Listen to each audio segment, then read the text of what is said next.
Nous sommes heureux d'affirmer qu'il existe en Côte d'Ivoire et dans les pays africains des exemples parfaits de réussite, d'abnégation et de sérieux au travail. Vous avez devant vous des modèles et j'espère que vous profiterez au maximum de leurs expériences et de leurs conseils. Je sais pouvoir compter sur vous pour capitaliser toutes les orientations de vos aînés afin d'opérer de bons choix. C'est pour cette raison que nous avons pensé qu'il était nécessaire, il était important pour nous de parler d'entrepreneuriat à nos jeunes frères et leur dire, vous avez des ambitions.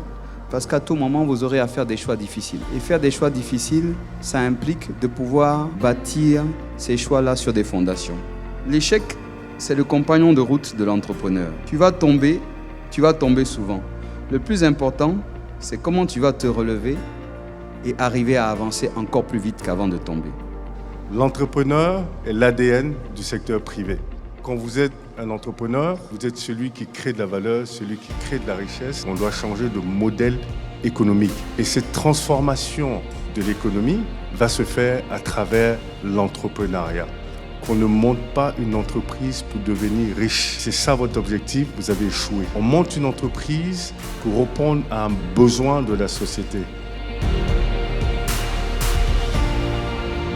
Un leader est authentique.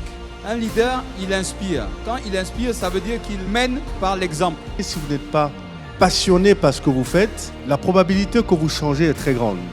Et puis rêver grand. Vous savez pourquoi? Parce que ça prend le même temps que de rêver petit. Pour réussir, il faut être strict. J'ai jamais vu des gens qui travaillent, qui sont concentrés, qui sont sérieux, qui ont un objectif et qui ont la notion du sacrifice échouer. Ça n'existe pas.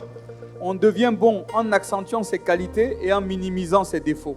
6 concepts qui me sont chers et qui m'ont accompagné dans toute ma vie d'entrepreneur, je dirais dans ma vie de personne. Il s'agit de la vision. Quand on n'a pas de vision, quand on ne sait pas où on va, on ne peut pas y arriver. Deuxième chose, je voulais parler de la mission. Une fois que vous avez votre vision, comment vous la réalisez? Dans nos sociétés aujourd'hui, on a une crise de valeurs.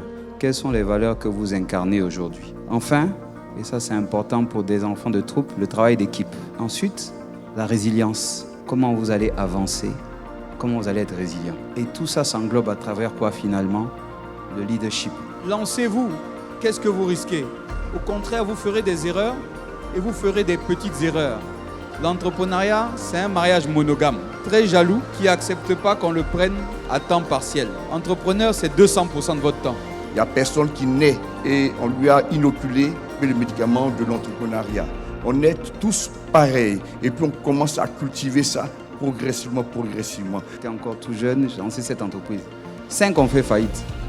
Il y en a 2 qui ont survécu tant bien que mal. Si vous n'essayez pas, vous ne pourrez pas triompher. Vous savez, le plus difficile dans l'entrepreneuriat, ce n'est pas le financement. Le plus difficile, c'est prendre la décision d'entreprendre. La pire des décisions, c'est la non-décision. Nos sociétés ont réellement besoin de leaders. Créer une entreprise, ce n'est pas prendre un risque, c'est créer des opportunités.